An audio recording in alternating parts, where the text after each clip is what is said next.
not until Malai broke me.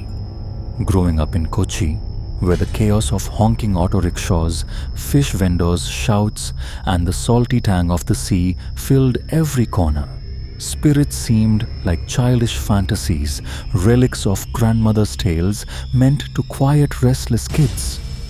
I was a rational man, an architect with blueprints in my hands and deadlines in my head. But when I stepped into Malay, a forgotten speck of a village cradled in the damp, misty arms of the Western Ghats, something shifted. It wasn't just a place, it was a presence, and it had been waiting for me. I was there for a job. My company had its eyes on Malay's wild beauty, dreaming of turning its emerald hills into a gleaming resort for wealthy tourists. My task was simple: map the land, sketch the designs, and get out. I packed my tools, tape measures, pencils, a battered notebook, and drove up the winding roads, expecting a week of quiet work. The air grew cooler as I climbed, the jungle thickening until the sun was just a faint rumor behind a shroud of leaves. I should have known then that Malay wasn't mine to tame. The village was eerie from the start. A handful of mud houses with thatched roofs clung to the hillside like frightened children clutching their mother's sari.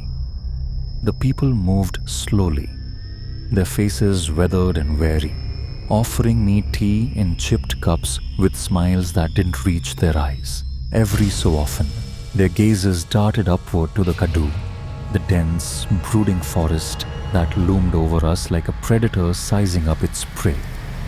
They whispered its name, Kadu, with a tremor, as if saying it too loud might summon something awful. That first night, I stayed with Mr. Nair, the village elder.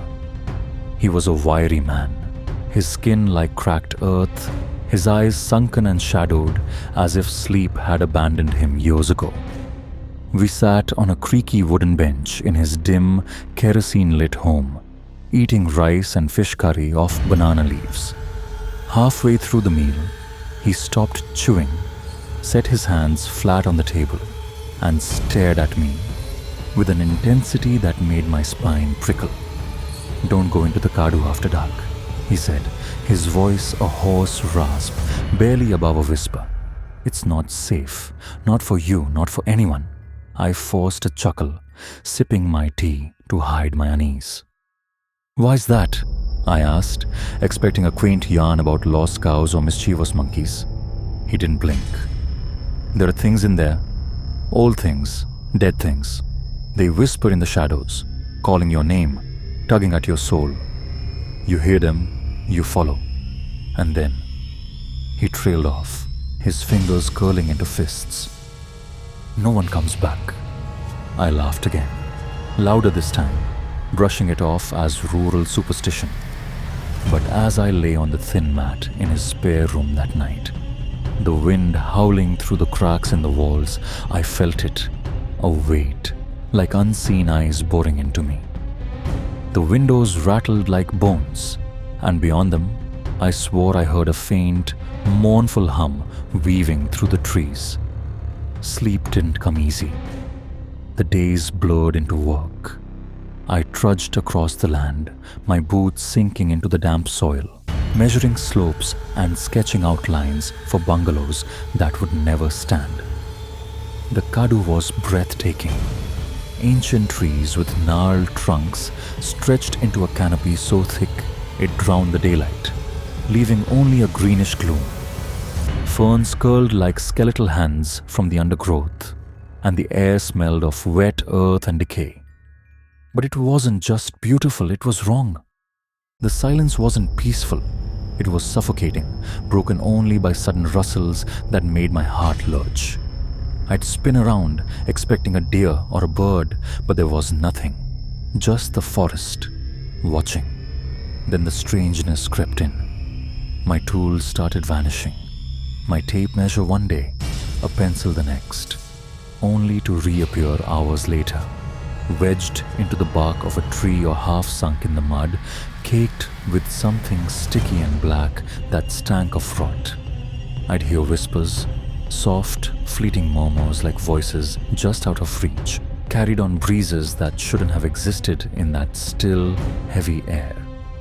At night, lying awake, I'd see them, shadows slinking beyond the village's flickering oil lamps, tall, impossibly thin figures that bent and swayed like reeds, though the wind was dead. One evening, after a grueling day of fighting mosquitoes and tangled roots, I needed to clear my head. The sun was bleeding orange across the horizon, casting long, jagged shadows over the village. Without thinking, my feet drifted toward the Kadu's edge. The air grew colder, sharper, biting at my skin as the hum of crickets and the chatter of the village faded into a thick, unnatural quiet. I stood there, staring into the black maw of the forest, when I heard it. A voice, soft and lilting, like a woman singing a lullaby from a nightmare. It came from deep within the Kadu, curling around me like smoke, pulling at something primal inside. I should have turned back. Every shred of sense screamed at me to run, but my legs moved forward, drawn by that haunting melody. Soon, I was on a narrow, twisting path, the trees closing in, like a trap. The light dwindled to a sickly twilight, the branches overhead weaving a lattice that clawed at the sky. The song grew louder, insistent, threading through my thoughts, until I couldn't tell if it was outside me or in my skull. Then I saw her. She stood in a small clearing, her back to me, draped in a tattered white sari that hung off her frame like peeling skin. Her hair was a cascade of black, impossibly long, rippling down her back as if alive, though the air was still as death. The ground beneath her was littered with brittle leaves and something darker, bones, small and bleached, scattered like offerings. My stomach churned, bile rising in my throat, but I couldn't look away. "Hello," I croaked, my voice trembling, barely a whisper. "Are you lost?" She didn't move at first. Then slowly she turned, and the world tilted. Her face was a grotesque mask, pale as bone, glowing with a faint, sickly luminescence that pulsed like a dying star. Her lips were cracked and bloodless, stretched into a thin, unnatural grin that showed too many teeth, sharp and jagged. But her eyes, God, her eyes were the worst. They were empty sockets, twin pits of endless black that sucked in the light, boring into me, with a hunger I could feel in my bones. Strands of her hair writhed like serpents, curling toward me, and I realized she wasn't standing. She was hovering, her bare, clawed feet dangling above, a pool of dark, oozing liquid that seeped from the earth. I staggered back, my heels snagging on a root slick with moss.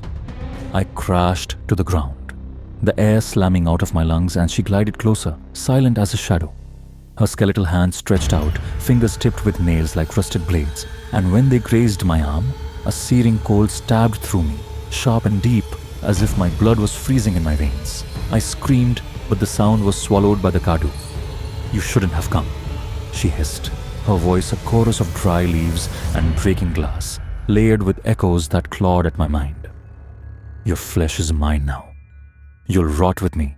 Terror drowned me. I thrashed, clawing at the dirt, but her grip tightened, her nails sinking into my skin, drawing thin lines of blood that hissed as they hit the ground. My strength was fading, my vision blurring, and I could smell it. Decay, thick and cloying, like meat left too long in the sun. I was going to die here, devoured by this thing, my bones joining the pile at her feet. Then, through the fog of panic, Mr. Nair's warning flashed in my mind. "They fear the light." My hands fumbled, slick with sweat and blood, until I found the small flashlight in my pocket, a cheap thing I'd brought for emergencies. I flicked it on with a prayer, the beam trembling as I aimed it at her face. The light struck her, and she shrieked, a sound so raw and unearthly it shredded the air, a wail that rattled my teeth and made my ears bleed. Her head snapped back, her hair thrashing wildly, and her grip faltered, her hand recoiling as if burned. I didn't wait. I scrambled up and ran, the flashlight swinging in my grip, its weak beam slicing through the dark as I stumbled over roots and thorns that tore at my legs. Her screams chased me, a cacophony of rage and hunger bouncing off the trees, joined by other voices, whispers, moans, a chorus of the damned rising from the shadows. Branches snapped behind me, too close, and I felt a rush of icy air at my neck, as if she was inches away, her claws grazing my spine.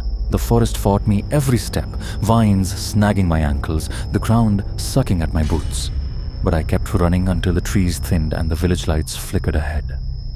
I burst out of the canoe, collapsing in the mud, my chest heaving as I gulped air that tasted of freedom. Villagers swarmed around me, their voices a jumbled roar, women gasping, men shouting, but I could barely hear them over the pounding in my skull. Mr. Nair pushed through, his face ashen, and hauled me to my feet. "What happened?" he demanded, his hands trembling as he gripped my shoulders. I told them, the words tumbling out in a frantic mess, her face, her voice, the bones, the cold. My arm was still bleeding, the cuts blackening at the edges, and the villagers recoiled, muttering prayers under their breath. Mr. Nair's expression hardened, but he didn't look shocked, only weary, like a man who'd seen this nightmare play out too many times. "You're lucky to be alive," he said, his voice low and grim. "That was the Yakshi of the Kadu. She's been here longer than any of us, bound to that cursed place. She takes those who trespass, feeds on their fear, their flesh. You insulted her domain, but the light saved you. She can't stand it." I didn't go near the forest again. The resort project died. No worker would touch that land after my story spread, whispered in tea stalls and carried on the wind. I fled back to Kochi, my blueprints abandoned, my hands still shaking when I packed my bags. But I'm not whole anymore. The cuts on my arm healed into twisted, puckered scars that ache when it rains. And at night, I hear her, her song seeping through the walls, her whispers curling around my dreams. Every creak of the floor, every rustle outside my window makes me bolt upright, clutching the flashlight I now keep under my pillow, wondering if she's followed me, if the Yakshi of the Kadu is still out there, waiting to claim what she lost.